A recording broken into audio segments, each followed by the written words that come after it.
Hi there, Nick Badminton here again, and it's been one whole year since my book came out, and it's been an exciting year, to be honest. And this book has taken a lot of blood and guts and drive and help and determination to sort of get out there and also promote and share with you all. And several thousand people have bought it, tons of people in the foresight community, tons of people in the business community, tons of my clients, lots of book signings, and who knew it took so long to sign books.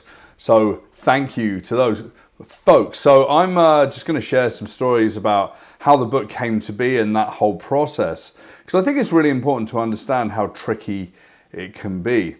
So I had some friends, Theo Priestley and Brian Williams approached me to write a chapter for a book called The Future Starts Now. So I knocked out like 1,500 words for a short essay called Start with Dystopia. And it was an idea I was playing with around using dystopian thinking and exploration alongside positive thinking and exploration of futures to really start to tap into what could come next. You know, I used Joseph Voros's idea of preposterous futures from the Futures Cone, the adjustment that he did. And it was a really interesting experiment and an idea, and I've been playing with it for a long time, and I'd done a lot of that thinking with my Dark Futures event, which ran for 6 years in places like San Francisco, Toronto, and Vancouver as well. And what was really interesting was, you know, the process was quite therapeutic. I submitted that, it went through, and I was told that it was going to be the opening chapter. So that was really good. I got to know Matt James, who is the editor over at Bloomsbury, and in 2021, The Future Starts Now came out. And that's really, really sort of pivotal point for me for getting that out. And it was really interesting to sort of see that out there in the world and some of the reactions to that. I use that as an opportunity, a pro tip, once you've got the relationship, don't let that go cold, to have chats with Matt and with Bloomsbury and to pitch my next book. And it was really a blowout of that story of start with Dystopia. So I put together a book outline and some ideas of who the audience would be. Matt took that in, it got approved, and we sort of signed in that year as well. So that was really strong. And I sort of came out of that situation thinking, okay, now I've got to write a book. The only way that you can get over the stress of writing a book is by writing it. So I spent several months doing research, gathering lots of information. You know, Twitter at that point was actually a really great place to connect with futurists all over the world. Alas, most of the decent people have fled there now. I sort of started my own Discord community. I'll put a link to that down in the comments as well, so you can come and join our futures community that's not on Twitter anymore. Anyway, chat to tons of amazing people. Did a lot of podcast interviews with people like Carl Schroeder, Wendy Schultz, Joseph Voros, you know, tons of people. And if Madeline Ashby, if I miss you out, I apologize. Go and check out the Exponential Minds podcast. The last season is the season that I used as a reference point, discussing ideas of dystopia and ideas of planning and storytelling and everything in between. So I gathered all that information, and me and my family escaped Toronto because we were pretty fed up with the pandemic, and we went down to Palm Springs, where we lived for 3 or 4 months to sort of escape the winter and the pandemic vibes up here in Canada. And it was nice being down there. 50 days, I wrote 89,000 words. And when I submitted it, alas, my editor, Matt, disappeared off to Kogan Bay. Really good move, Matt. Love you. I'm still chatting to you, so that's great. So then it sort of became a bit of a phantom book. No one was really looking after it. And then after a couple of months, obviously, you know, Ian Hallsworth and the team over at Bloomsbury sort of picked it up and we got back on track.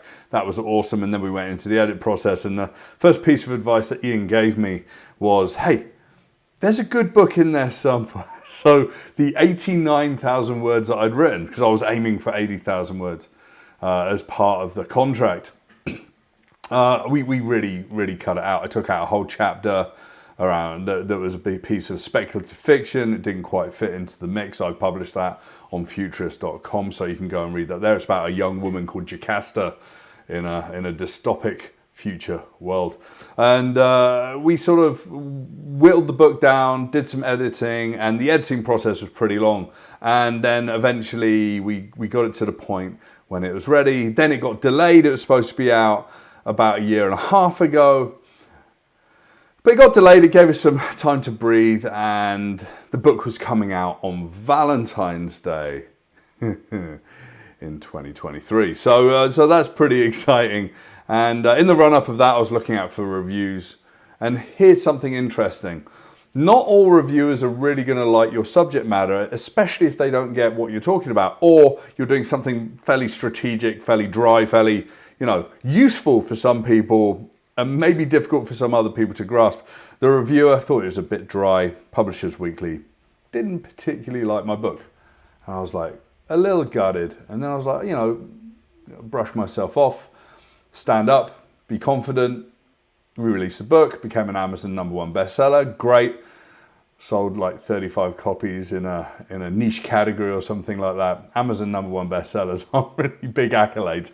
But what was interesting was it was flying off the shelves and lots of people were buying it, and I was told about something very exciting that was going to be coming. And I was in Mexico doing a keynote with Visa Latin America, and I just signed 130 books, and I was walking to my event with my family who were coming to stay with me down there.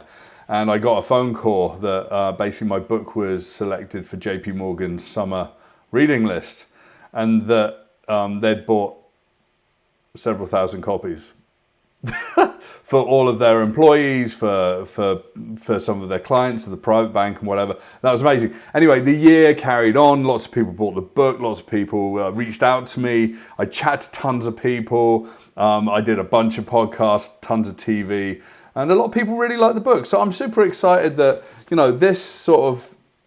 this passion project really did sort of deliver on the promise. It's a good primer. Like, if you don't know much about futures work and foresight, this kind of covers the gamut all the way through from like the late 1800s all the way through to modern day. And who are the prime movers? What are some of the key concepts and sort of things that we need to bear in mind? It's also got my positive dystopian framework in it as well, which is of interest to many people as they start to explore the dystopic trajectories and the positive trajectories, and bringing them together to create a balanced view of the opportunities and the risks and all of the dynamics in between.